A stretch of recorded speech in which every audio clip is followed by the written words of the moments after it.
نماز میں ناف کے اوپر ہاتھ باندھنا، اگر نماز میں ناف سے تھوڑا اوپر ہاتھ باندھ لیا جائے تو اس میں کوئی حرج تو نہیں ہے محمد اسلم؟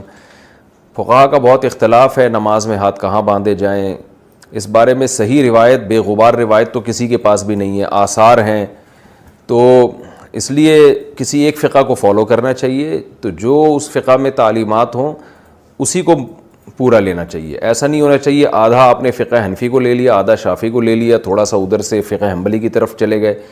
تو بر صغیر میں چونکہ فقہ حنفی رائج ہے، فقہ حنفی میں یہ کہ ناف کے اوپر ہاتھ باندھے جائیں، یعنی ناف پر، اوپر کا مطلب یہ نہیں کہ اوپر، تو اس لیے اسی کو فالو کرنا چاہیے. بھی سوال یہ ہے کہ سینے پر ہاتھ باندھنے کی جو روایت صحیح ابن خزیمہ میں آتی، تو اس کے تعلق سے کچھ لوگ بولتے ہیں کہ ناصر الدین البانی نے اس کو ضعیف قرار دیے کہ اس کے اندر محمد بن اسماعیل نام کا جو شخص ہے سند میں، تو وہ شخص ضعیف ہے، تو صحیح ہے کہ؟ دیکھیے بہت سی بار یہ نماز میں ہاتھ کہاں باندھتے ہیں، اس پہ بہت زیادہ مسائل لوگ اٹھاتے ہیں اور مجھ سے بہت زیادہ لوگ سوال کرتے ہیں. اس معاملے پہ میں یہ کہوں گا کہ اس پر ایک بہت لمبی بحث اور گفتگو جو ہے اس کی ضرورت ہے. یہ اتنا آسان نہیں ہے اس چیز کو سمجھ، جیسا کچھ لوگ کہہ دیتے ہیں یہ فلاں فلاں راوی ہے.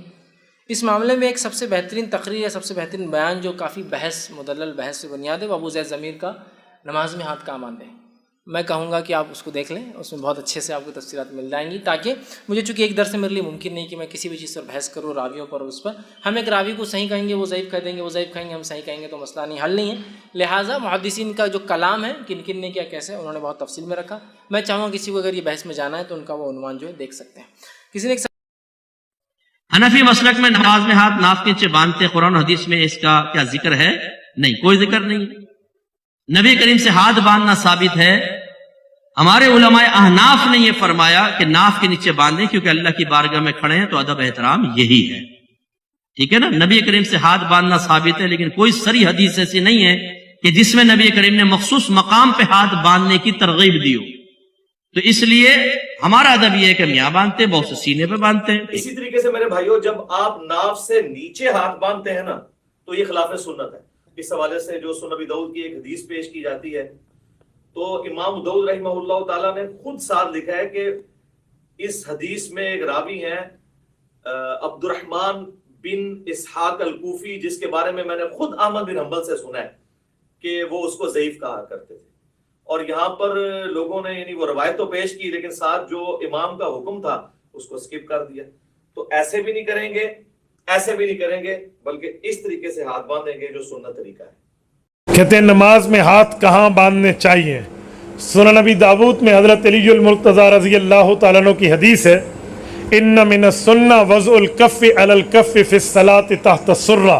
حضرت علی المرتضیٰ نے فرمایا رسول اللہ صلی اللہ علیہ وسلم کی سنت مبارکہ یہ ہے، دائیں ہاتھ کو بائیں ہاتھ پر رکھو اور ناف کے نیچے رکھو.